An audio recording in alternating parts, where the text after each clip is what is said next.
right. So on this show, we're going to be talking about Boccaccio's 2000, the event that happened at Boccaccio's 2000 in McAllen. And I like the record to reflect that none of us were born back when it was raging. I think where it was located, it was in McAllen. On 10th Street, 10th, south of Nolana, where the old Taco Cabana was. And the reason why we're talking about Boccaccio is because our next guest is one of the first, if not the first, female DJs in the Rio Grande Valley, but she was a DJ at Boccaccio's 2000, allegedly on the night that the devil walked into Boccaccio's.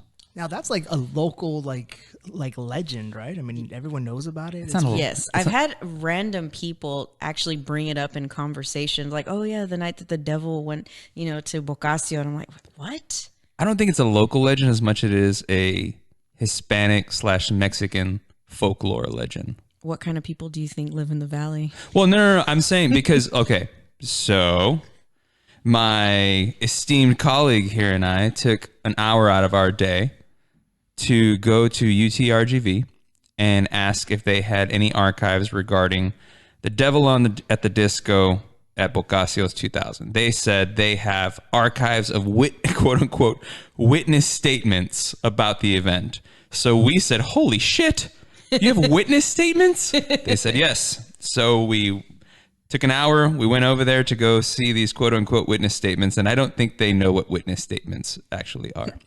Were they not notarized? They were not witness statements in anything of the sort.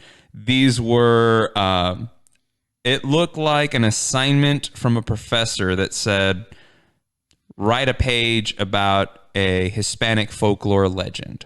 And these were all piled together as the ones dealing with... These are the archives. Yes, the devil at the disco. The border archives, located on the third floor of the UTRGV library. I'd also like the record to reflect that while y'all were out of the office, I really thought that y'all were like in court or like doing real work. We were in court. This was real work. Well, we were in court, and then we got the message that they had witness statements, and we said, let's go.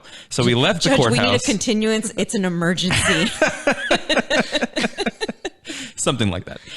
And so we dug into a bunch of these files, and it became evident very quickly that these were not witness statements. They were just little essay assignments about the story of the devil on the dance floor. And they were all had a lot of things in common. It was the story that the girl's mom didn't want her to go out, so she disobeyed her mom. Mm-hmm. She goes to the disco. These stories were not necessarily Boccaccio's. Some were Boccaccio's. A lot of them happened to be in Monterrey, Tamaulipas, Reynosa, tons of different places in Mexico. Okay. Not just McAllen, which is not in Mexico. And she was on the dance floor. She looks down because she can't follow his dancing. Mm-hmm. And she sees one chicken foot, one goat foot. I believe it's a hoof. A hoof. She freaks out. Or yes, a goat hoof. A goat hoof. She freaks out, pulls away from him, realizes she has burn marks where he was holding her. She passes out. He apparently disappears allegedly disappears into a cloud of smoke. Some stories say he runs to the bathroom and disappears and just his clothes is on the floor. Maybe he just stripped and went out the window, which was what I would have done. Just kidding. And she dies. I would have walked back onto the dance floor, stripped naked. A lot of these stories were that she dies like 2 to 3 days later. So that was like the overall story that you could find between like all the different papers. Well, what was really weird is we found people that made some statements saying they were actually there that night. No, not that they were actually there, but it was a close relative that was actually there and saw it happen. No, sir. Remember, we came across that one report where the guy said he was actually there that night. However, he did label himself as a female, although his name was male. Oh. So that kind of killed some of his credibility. And it says, "Do you remember this event?" I think you're going to have a problem with some transgender listeners. No, this was back in his statement was taken back in 81. And it asked for him to classify his sex. And it says, "Do you remember this event?" And he says, of course I remember, she was my best friend. Right. And it was very brief. And he says, she died 2 days later and I couldn't sleep all weekend over it. Well, your best friend dies because the alleged devil, hugged her or danced with her and you lost sleep for a Saturday and a Sunday. Maybe he was friend zoned. I just say, Anyway, I don't buy the story. They all sound the same. They all sound like some kind of... It's like an urban legend. Yeah, it's just an urban legend. I don't buy the story. And why would you? I mean, come on. Now, Sonny, can you tell us the story of Boccaccio's? I think I just told it. I think that the story was that it's very similar to all the stories we read in those quote-unquote archives, which is the girl went out, she dances with a tall, dark, handsome stranger. Well, it was Good Friday, right? It was Good Friday. In most stories. In some of the stories. It was Good Friday. So the person that we're going to interview, she was allegedly there, so she would be able to tell us like the very specific dates. And so a lot of them had 1978, some had December, some had September in these stories. The ones that dealt with Boccaccio's. The most common thing in these stories that were written was that she had disobeyed her mother, which sounds like a story my grandmother would have told us to keep us from doing stuff against our parents. But we did come across 2 reports where they listed the same name as the female, right? That was interesting. The stories were very similar, and the name of the girl who danced with the devil was Luisa in both stories. So that was like interesting. Yeah, this is also a college assignment, and maybe some dude copied off of some other girl. that happens also. That's a good theory, Sonny. I'm just saying. Maybe it's... So I think it's a Mexican folklore tale that just got passed down. Why does it have to be a Mexican folklore tale? Because it all deals in Mexico, and it's some abuelita who made the story up so you wouldn't disobey her. Well, technically, the story that is from Boccaccio is not from Mexico; it's here. Right. Well, it's Hispanic culture. It's a Hispanic border. Across the border, like the coronavirus. And what's interesting though is ever since the Me Too movement, there's been no sightings of the devil dancing with anybody. Well, no, he would get publicly shamed on social media. Y'all are idiots when it comes to talking about the Me Too movement. I swear. One of these days we'll go through and we'll explain what it actually is. It would never happen. I just haven't heard anything recently where the devil pops up someplace. Well, you don't hear about very many things like that now of religious belief happening. Well, what are the or any biblical things happening recently? Because the things that I guess we kind of grew up with was Chupacabra. I know that was very popular. La Llorona. And then for whatever reason, Hispanics, I think, are just, everybody's afraid of owls, seeing them at night. Okay, first of all, they're not owls. They're called lechuzas. No, but a real owl will mess you up. Yeah. Did you try to fight one, Sonny? I didn't try to fight one. I inadvertently fought one getting into a deer blind once. Oh, geez. Yeah, it's, 5 a.m, super dark. You open the door and these giant wings just come flapping at you. You shit your pants a little bit, guys. A little bit. Sonny has been attacked by the lechuza. Mm-hmm. Yeah. That would explain maybe some curses following you around. I don't have any curses following me around. I like myself just the way I am. Thank you. No, But anyway, that's the Boccaccio's 2000 Devil on the Disco story. I think it's a load of crap. So I guess we'll see. We'll see how. But I think it's very telling of how popular Boccaccio's was at that time. From what I've heard from other people, it was the absolute place to be. And I guess because the valley's grown so much, you have a lot of people coming to McAllen for certain things, but you still have stuff going on in other areas of the valley. From what I understood is that people would drive in from Brownsville and from Rio to come to this club and just party. Yeah, and I could tell you, an interesting story about the location for Boccaccio's 2000. Back when I was working for the city of McAllen, I operated these like haunted like bus tours. That doesn't surprise me. Of course you did. Of course you did. And one of the locations where we had a couple dance was the old Boccaccio's place. And the problem was the people that were making dance there, they felt very uncomfortable. They were like, we don't like it. Was it because you were making them dance though? Or did you say, hey guys, we're going to make dance? And we're going to videotape you. They were volunteers. And they just felt very uncomfortable. They What building is it on 10th Street? Or is it torn down? Right now, it's where the French Quarter is. Yeah. The French Quarter. What's the French Quarter? So you know how on Olana and 10th, there's like a gas station? Yes. Okay, so it was just south of that. Remember where Taco Cabana used to be? Right there? I think so. Okay, it's that Right area. in that area. Mm-hmm. Was there? It's really close to whatever.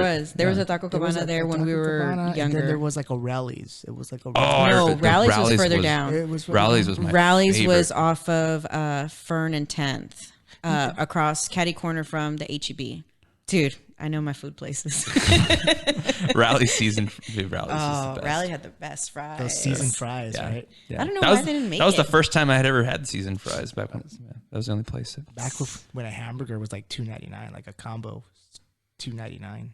Yeah. Awesome. I was a If child back then. I didn't pay attention to prices. Yeah, me either. Yeah. Not like I do now. Buy Like, it for you me. want me to pay an extra $1 for cheese?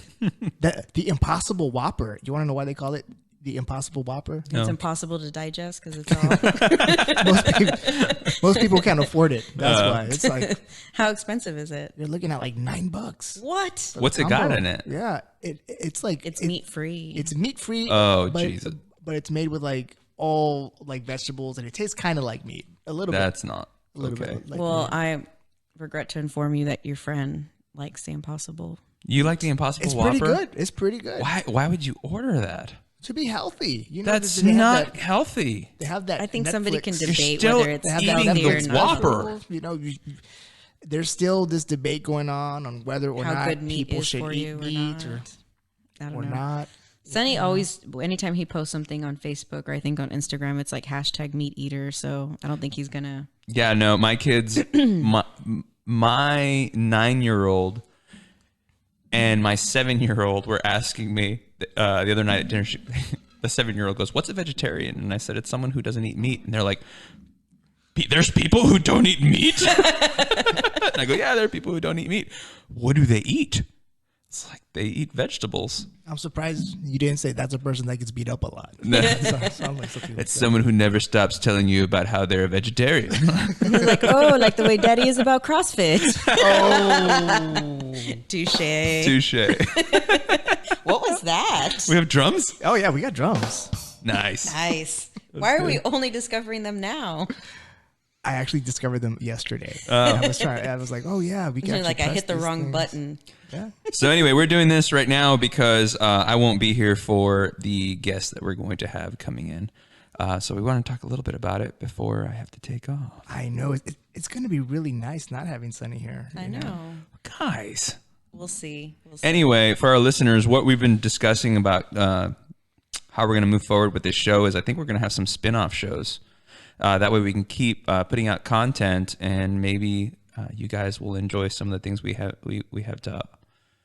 Some of the talks we're going to have. I know we want to do a folklore legends show with Ef'n, a sports and outdoors show that I think I'll be hosting.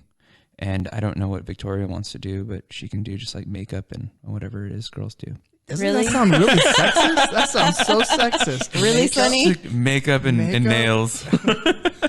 There are eyelashes How too, about- sir. Hair treatments. You have no idea. I would much rather see you, Victoria, do an outdoor sporting show and see Sonny. I'm like pretty baking. sporty. I feel like I mean, I work out. I can do outdoorsy Well, it's stuff. I'm talking about like hunting and fishing when I say outdoors and sports. So I don't know if you know. the Sonny, have you ever questions. dated in the valley? It's like fucking hunting.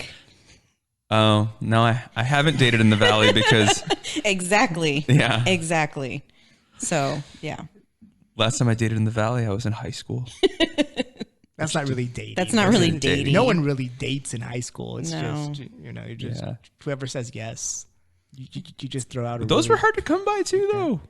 Yeah. It was. Well, for guys, for girls, it's not. Well, like back in high school, it was much harder back then to date somebody than it is now, because on social media you could send someone like a message, "Do you like me?" Back then, though, we had AIM. We had AIM had just started out. And I remember my best friend in high school was like an AIM salesman, man. He's just like, "Hi, I'm so-and-so. Do you want to go out with me?" "No." "Okay, next one." And so that was like his version of Tinder. So, well, that's probably what Match is like now. Yeah. Match or Tinder? I don't know. I don't know what these apps are. Match and Tinder, totally different. Totally different. Okay. Match.com is like where you find somebody that you want to date, that Legit you want to people. introduce to your family. Tinder is like, let's hook up. You're cruising for, just a good time. And no offense to anybody if they ever found a significant other on Tinder. I know some people who have. I found my boyfriend on Match. So even though he always says don't tell people, not because we're embarrassed or anything like that, but he's like, they're going to think that this is really what it's like, and it's not. But like, so obviously I've never used Tinder. Is it like you just go through the app like, yeah, I like what you look like, you like what I look like, let's get together? Is there any conversing that goes on? Like, do you I don't know. See, I never tried Tinder, so I have no idea. So like on Match, you just look at someone's picture and say, is this person doable? Yeah. Yeah. Well, I feel like, that's what I understand. Well, no, but like, I feel like today's generation, I sound like an old man, but today's generation doesn't know how to use, wit and their brain and their communication skills. I gotta be right back. To swindle. No, swindle's a bad word, but to convince someone to like them. Yes, Sonny, there is a special website for you. It's called farmersonly.com. What time is it? It's 4:40. It's time for you to leave, Sonny. It's 4:40, not yet. Hello. Hi. Hi. So, Victoria, we have a special guest here today, right? A very special guest. And can you introduce yourself to our viewers and listeners? Sure. My name is Annette Muñiz, and I am Victoria's mother. It's Bring Your Mom to Work Day. Yay!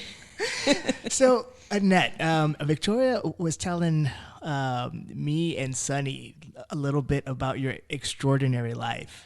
Well, and first, she birthed a legend. Yes, that's true. That's true. Yeah. I'll tell you about that in a little bit, how bad it was. But anyway, gave me, out of 3 kids, she was the worst one. The worst one? Yeah. Still is? Yeah. So Victoria told us a little bit about your history, and the minute she told us, we're like, man, she sounds like the person that we want like on our show to tell her story. So other people know that we have some interesting people that are living within our community right under our noses.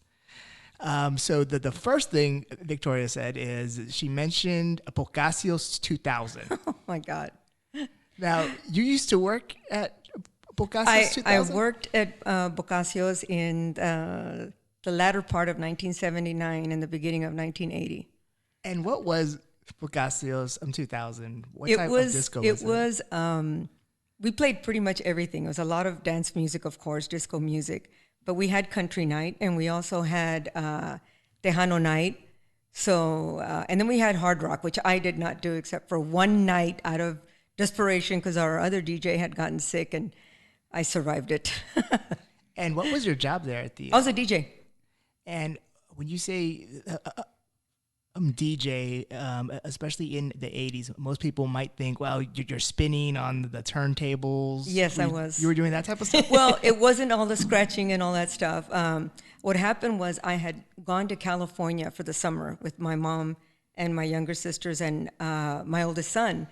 And we went to a couple of clubs over there, and there was female DJs. So when I got back, I used to hang out there at Boccaccio's, and I knew the owner and I knew the manager. So I told him, I said, how come y'all don't have females here? And I said, they have them in California. So the owner was Jorge Ibarra, and he laughed and he said, pues, ahí estás tú. And I'm like, hey, you think I won't try it? I said, I'll try it. So they actually got me in there. We had 2 large turntables, and it had a mixing machine. It wasn't anything computerized like nowadays.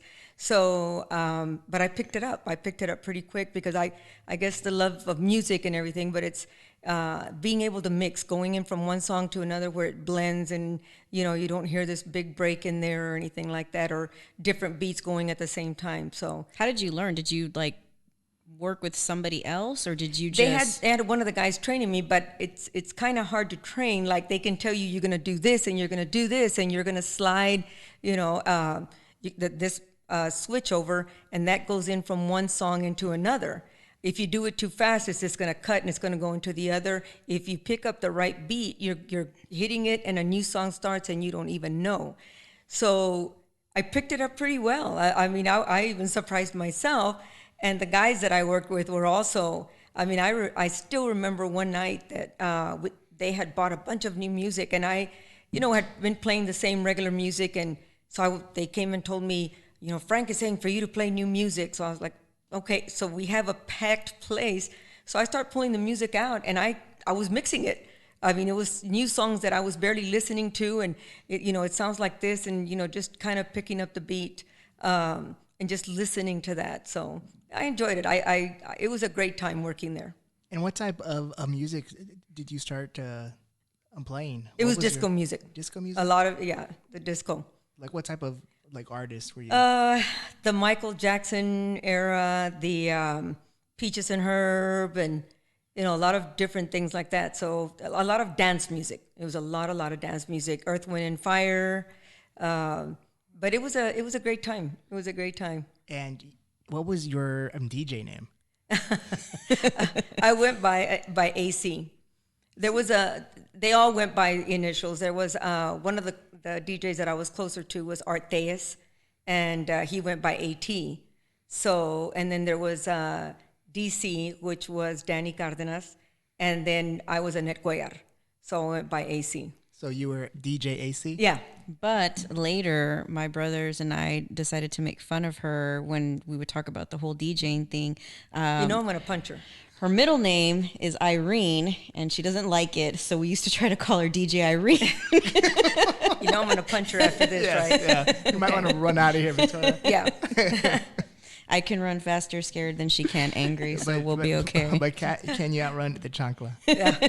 Well, she's wearing boots. Yeah. They don't have this. They won't pick up the same velocity, so I think I'm okay. You're good.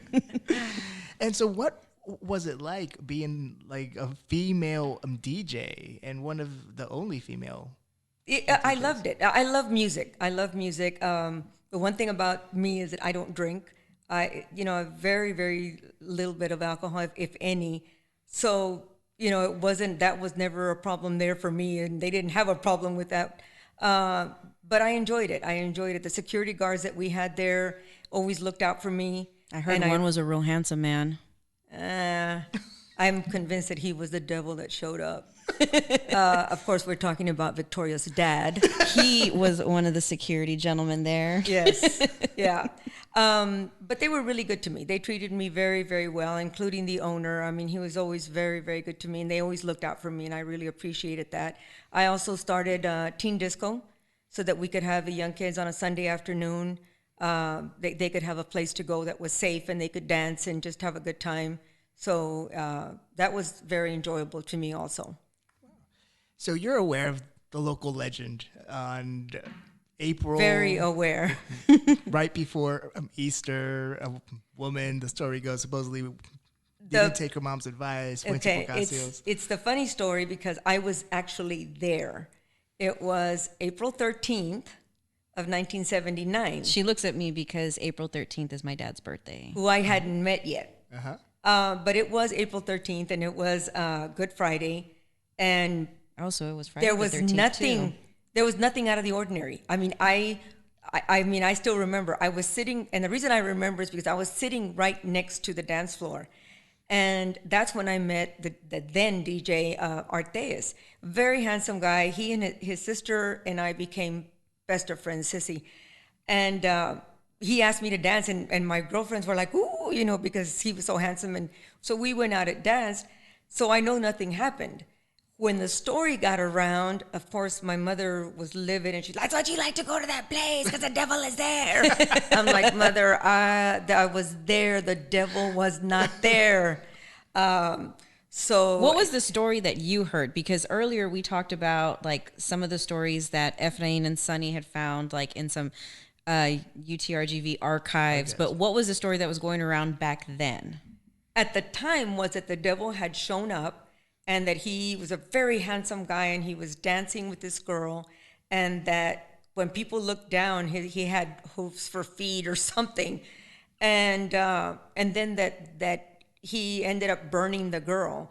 Well, later we found out that there was an incident outside of the club where a couple got into a fight, and the guy threw something at the girl and possibly burned her. But as far as the devil showing up at Boccaccio's, he did not show up because I was there. Wow. So they said that the devil showed up on a night that you were there? Yeah. Well, they may have been talking about me. But it was a guy. It runs in the family. But it was a guy. So, yeah. Wow. So it never happened. Yeah. Wow. But it was strange because the story just ran like wildfire. People would talk about it, and people were like real serious, like it really believed like it really happened. And it's like people that were there knew that it didn't, but the people that were not were convinced that it really happened. So it was pretty funny. And did it help the club's popularity, or did it hurt it? It didn't hurt at all. I mean, the place at that time was very, very popular. I mean, it was the place to be. I mean, it was always packed, it didn't need additional publicity or anything like that. It was just one of the places to be. There was the Zodiac in Reynosa, but a lot safer over here. And it was the same owner. So, and we had a lighted dance floor, which was just something amazing for the valley. Fancy. Yeah. Wow. Very fancy. Yeah. I don't even think like you could find like a lighted dance floor now. I don't think I've ever seen one. I've never seen one. No. And it would go, you could set it to the beat of the music and it would change and all. I mean, Oh, it was, shit. Yeah, fancy. It was, really, really cool. Now, as of today, are you still a professional DJ, or are you doing something else? I'm doing something else. Thank you. She's been DJing. She just hasn't told any of us. Yeah, I just don't tell anybody. I still love music. I that's one thing that I have just always loved music. And the funny thing is that after I left Boccacio's and I got married and I was pregnant, and they asked me to come back because they needed help. They had lost somebody, and I'd made it very clear I'm only going to be here for a very short time.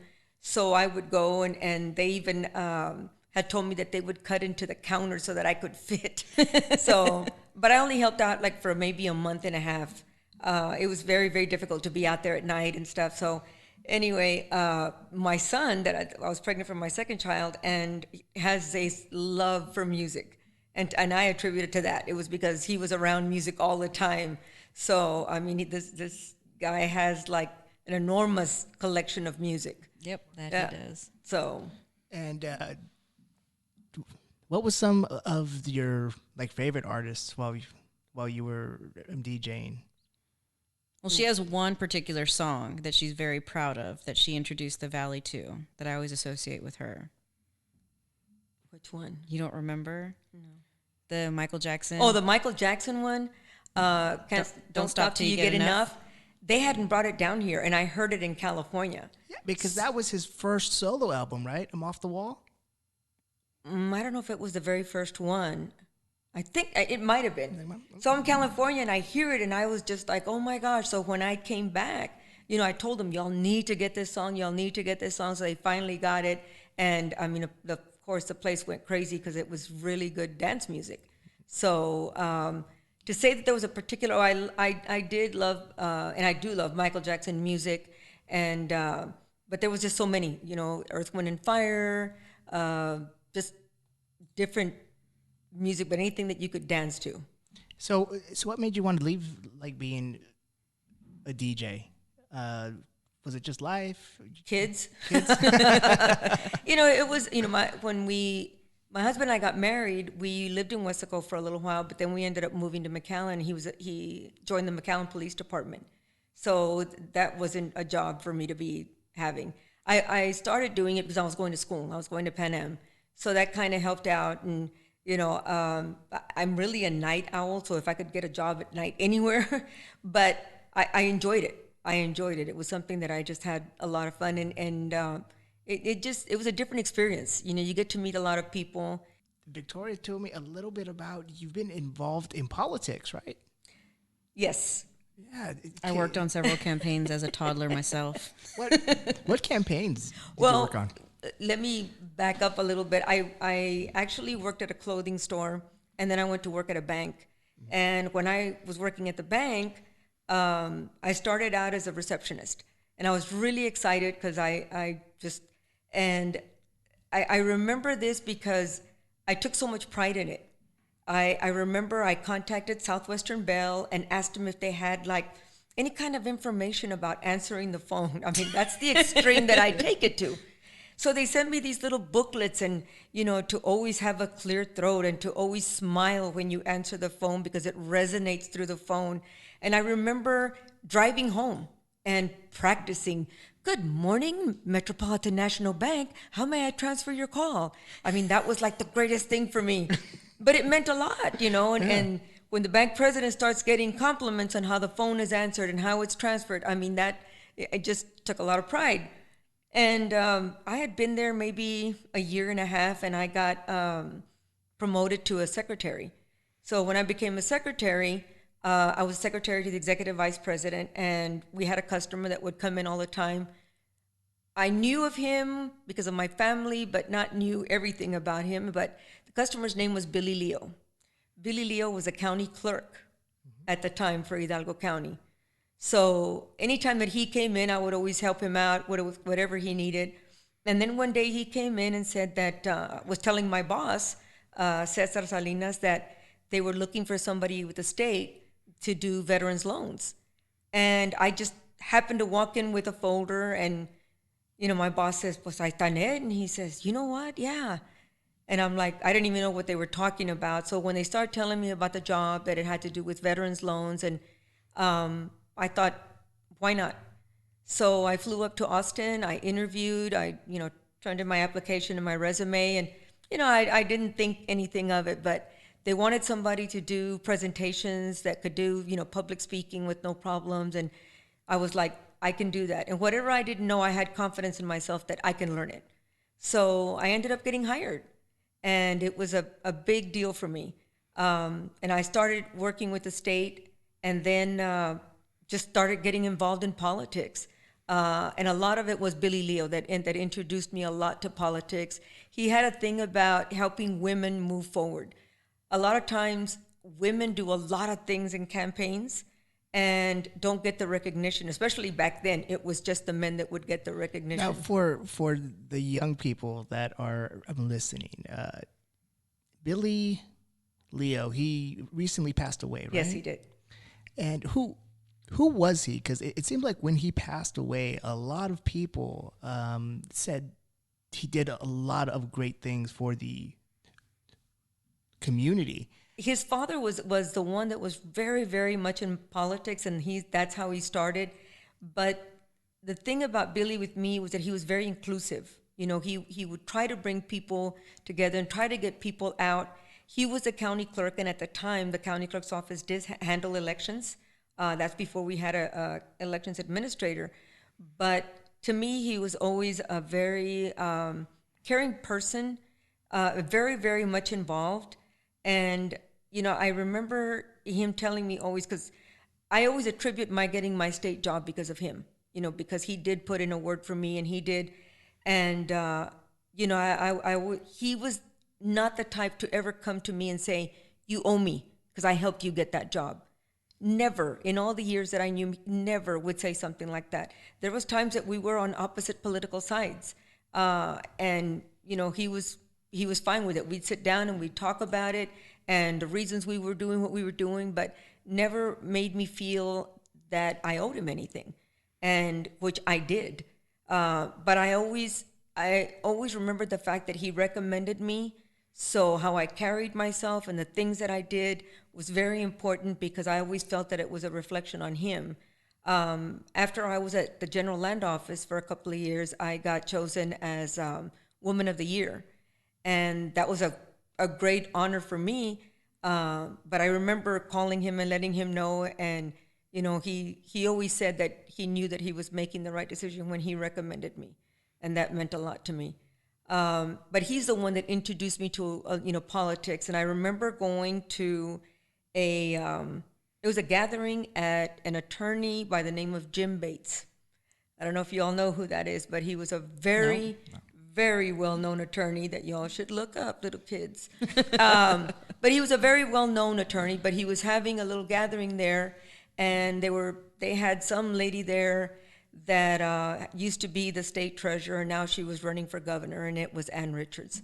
And I have a thing about when I listen to people speak publicly, that they're communicating with people, not just giving a speech, not, that they're actually communicating. So the first time I heard her speak, I was blown away with her. And I got to meet her that day. Billy introduced me to her. She was a very, very good friend of Billy Leo's, and she adored him. I mean, she just adored Billy. And so that was the first time that I met her. And she was running for governor. She ended up in a runoff against Jim Maddox. And I got called, and I was asked if I would help with the campaign. And I was like, sure. I said, of course. So they hired me, and I took leave from my job and just helped with the campaign. And she ended up winning. And no, not just because of me, but I mean, we worked it very, very. Jim Maddox was also a very, very well-known individual, and it was a very, very tight race, but in the end she ended up winning. What kind of stuff do you do when you work on a campaign, though? When you say they hired me to come and work, like what are the specific things that I would meet with a lot of elected officials, and just talking to people, trying to convince them to support her and why support her. Of course, it was the first thing was that she's a woman back then. Well, she was the first woman governor. No, there was actually one one before her. I cannot remember her name, but it was years and years ago. Oh. And if I'm not mistaken, it was her husband passed away and they appointed her. Okay, so it was Ma something. So she would have been the first elected woman governor of Texas. So anyway, so any time that she was coming down, I would get called. We'd have to go check out the place, check out the venue, see what it was, check on everything, make sure that everything was set up properly. But mainly was getting out the vote, making sure that people went out to vote, and just talking to elected officials and get them encouraged and get them. Back then we could put together a rally. I mean, like practically overnight, and we'd get people together, and it was pretty exciting. What's your view now, like with the current Democratic election? It came out that Bernie Sanders might have told certain reporters that Elizabeth Warren, because she's a woman, is unelectable. She just wouldn't win. I don't want to say that she's unelectable. I think as a woman, I think a lot of times women themselves hold other women. For sure. Yeah. Women are way harsher on other women. Yeah. Because I think about what Hillary went through. And now we see all the reports that came out that she's been cleared of everything. But the fact that if more women would have come out and supported her, we talk about we want women to be strong, we want women to be tough. Yet when you have someone like that, and I don't know what this is rated. They call them a bitch, right? A bitch. Yes. And I mean. Clearly she hasn't listened to our other episodes because we say way worse things. Okay. But that's true. I mean, if a man does it, then it's okay. He's doing his job. He's tough. If a woman does it, she's a bitch. Yeah, she's a bitch, and that's really sad.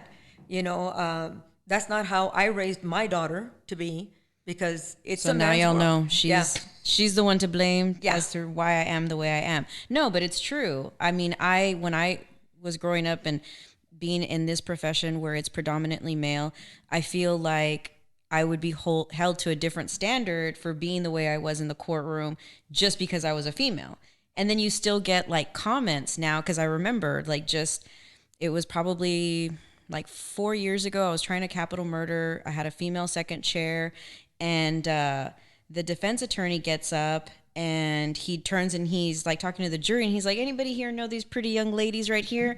And I'm looking at him like, this motherfucker this pretty young lady, like, we are attorneys, we are equals. Like, you wouldn't say that about another man who's sitting at counsel's table. And it's just crazy that we still have those like double standards. Yeah, and we still do. You know, we want to say that we've come a long way, but I still believe strongly that Hillary would have made an amazing president. I met her right before Bill Clinton announced, and again with getting involved with the Ann Richards campaign. But I met Hillary. I went up to Austin. We had a meeting. It just so happened that my boss at the time, Gary Morrow, was very good friends of Hillary. And he says, Annette, I want you to meet a very good friend of mine. This is Hillary Clinton. And I'm like, oh. She gave a speech. And again, I'm blown away by the speech that she gave. And she was just so forceful and just so. And afterwards, we were talking. And that's when Gary said, her husband, Bill Clinton's going to be running for president. I'm like, okay. And I said, why aren't you running? And I remember, I can hear her laugh. I mean, she just laughed and she says, oh, no, Bill's a politician, not me. And I said, wow.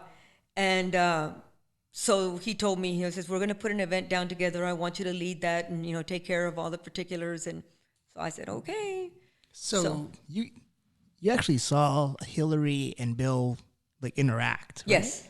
And from what you observed, did you see like Hillary as one of those, trophy wives, or was she something else? What was she? No.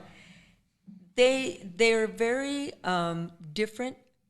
He is very personable, very, very personable. The first time that he came down here, we went to the what is it called? I can't think of the place, the location. They're in McAllen on Hackberry. It belongs to the county. Anyway, so we brought him there for the first time for like the DMV. No. It's I thought she was going to say some type of cigar bar. I'm like, no. No, it's owned But by anyway, the county. we were having a little rally, and my husband and I actually drove Hillary. Bill went, and I feel weird calling him Bill. Then it was just Bill Clinton. They took him to another small little meeting. Palmer Pavilion. Palmer Pavilion. That's right. So we took her to Palmer Pavilion. So we had a large group of people there, and these were people that were undecided. There was, just still a lot of people in the race. And when he came in, he's just shaking hands, talking to people, and I could see the expression on people's faces, and I hadn't met him yet. So they take him all the way in, and he gives this great speech, and he's just, that's one thing that he had. I mean, he was a major public speaker.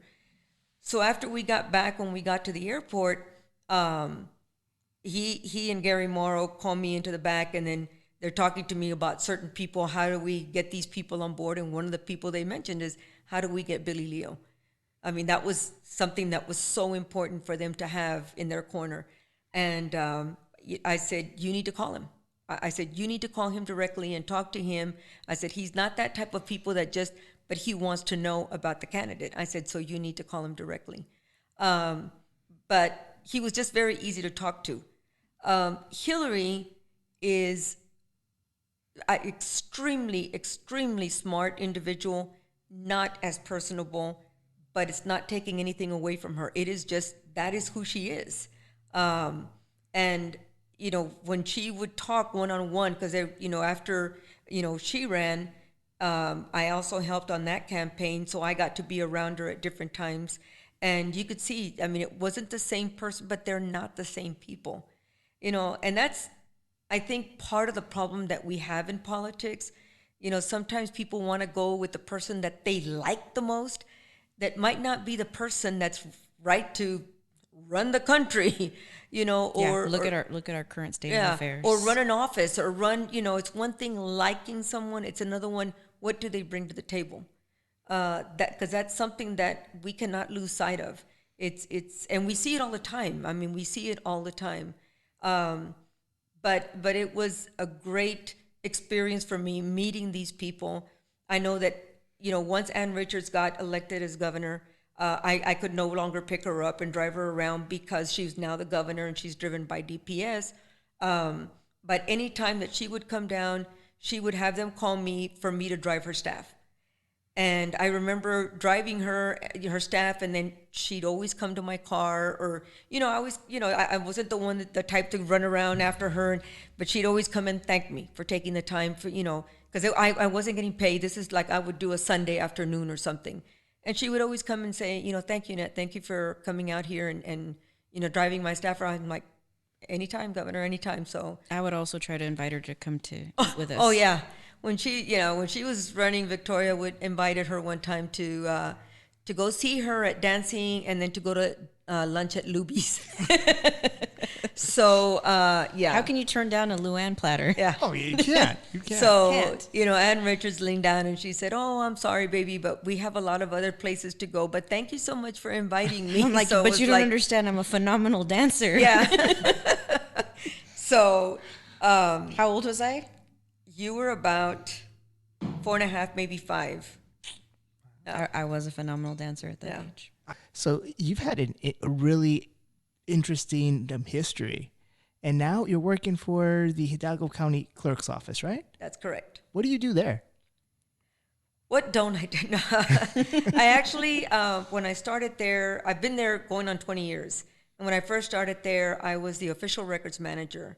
And it was just taking care of part of the office. It had to do, the county clerk's office is, we always talk about it as being the record keeper for the county. We have birth certificates, we have property records, business records, but we also handle court stuff. Anything that has to do with misdemeanor cases. We have small lawsuits. Anything under $750,000 are filed in our office. We have our probate cases. So when I first started, I was just in charge of the vitals and the official records. And little by little, I was promoted to office manager. So I was handling the staff, and then the staff just grew and continued to grow. Once Arturo Guajardo was elected, he was elected in 2006 and took office in 2007. He asked me to be his chief deputy, and which was a great honor for me. And I accepted the position, and I've been there with him since. Wow. So you've been working there how many years? Going on 20 years in March. Wow. Yep. Wow. I was with the state for 11 years before I came over here, and I didn't think I was going to be here as long, but it's been quite an adventure working with Arturo. He's made so many changes to that office, positive changes. We've gotten a lot of recognition, not just statewide, but nationwide. He's the type that likes to step out of the box and see, let's just try it. Let's just do this, something different. And so it's been great. It's been great. And do you ever wake up some days and just think, I want to dust off the DJ tables and and just try it again? She actually got back into it for a short period of time with some app, right? Yeah, they told me about this app, and I downloaded it, and I enjoy. It takes a lot of time, and I get involved in so many different things, so it's kind of hard to just sit down and just. So I downloaded all my music, and then everything was computerized. I kept trying to just move the record with my hand, and you can't do that. It's done electronically. So, but like I said, I still have that love of music, and to going back to DJing, no, I mean that was just like. And what do you Where think? would be able to find DJ equipment? Yeah. Well, you can. And it's funny because we go to places and that they have DJs that now, there's people that are, and I'm like, I they're not saying anything, and I want to get up there and just to move the crowd. I'm like, I tell my husband, hold me back, because I want to get up there and, everybody get up, let's dance, we're having a good time. It's like at some down. random cousin's wedding, Yeah. hey, how's everybody doing tonight? Oh, so you must get. What do you mean we don't have a upset light up when dance you go floor? to a quinceañera and you're just yes, yes. Yeah. I love to dance. I love to dance. So any kind of music, I'll get up there and dance. But yeah, I still remember those things. But it's just something that I just So want to get. what up do you there. think of today's music? Do you listen to the stuff today? I or? listen to some of the stuff today, but I still have my oldies. I still, get on, my phone and I download oldies, and that's what I listen to. But I will listen to, you know, occasionally Jonas Brothers. Or I have a niece that is my second daughter. And her growing up, we sat down and watched Hannah Montana. You know, I mean, so that music that was just coming out. And with the Jonas Brothers when they were real little and stuff. So I was around that because of her. And did you ever think about, or were you ever involved in the rap scene?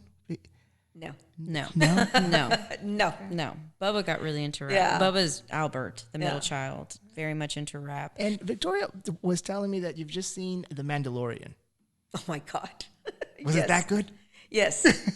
What were your thoughts of The my husband Mandalorian? was talking about it, and my husband and my son were talking about it, and I was like, what are y'all talking about? And I had heard about the Baby Yoda. So I was like, eh. So one night we get home, and my husband and I have very different tastes in movies. He likes to watch like a lot of UFO movies, you know, a lot of sci-fi. Be careful, because where Efrain's going to get offended. Where you have the spaceship and you can see the strings, you know, and he thinks, oh, wow, you know. I'm like, really? No, They're like there's some shit that Dad will there's watch. like B, C, D rated. I mean, just Very low random budget. stuff. But anyway, so, you know, they were talking about this. So I said, you know, let me sit down and watch it with you. So I watched, I think it was the 4th episode. And I was like, oh my gosh, I really like this. And I loved his voice. I just fell in love with his voice. Oh, for any of our viewers who have not seen Mandalorian, there may be a couple of spoilers, so just beware. Go ahead. Jeff. Well, I'm not going to say anything, but so anyway, so then I get up Saturday after that, and I ended up watching the 3 first episodes because I really got into it and I enjoyed it. Are you a big Star Wars fan, or No, not really? not at all. Have you ever seen Star Wars? I saw the originals, but then all this other stuff, no. I just What did you think of the original Star Wars movies? Was it something you liked, or just? it was okay. I wasn't like a big fan, like I would dress up or anything like that. Yeah, it wasn't that. You're big of talking a to deal. somebody who probably owns every Star Wars costume there is. Yeah, Sonny's not here. Sonny's not here. Yeah, so it was back then. Of course, it was really exciting. The movie that I always think about when I was growing up was Jaws. That was like the most great, you know, amazing movie back then. You know, because it was Jaws, and we used to go to the beach. And are you kidding? Nobody wanted to get in the water. And you would just always hear the music, dun dun dun, and kind of look around. Oh, But not a really big fan of the Star Wars movies, but The Mandalorian's more. The Mandalorian, I really liked it. But I liked him. I loved his voice. And then I saw who it was, and I was like, "Are you kidding me?" So then she calls me, and she's like, I hadn't seen the last episode. You had already seen it. I was like, don't tell me what happened. She's like, I mean, they show his face. And I was like, okay. And she's like, that's what he looks like. And I'm like, how the hell did you not know who it was? And she's like, well, I don't. And I was like, you can Google Mandalorian and it'll show you the cast and who is playing Mando. But you don't want to do that. You don't want to do that. Because I wanted to know.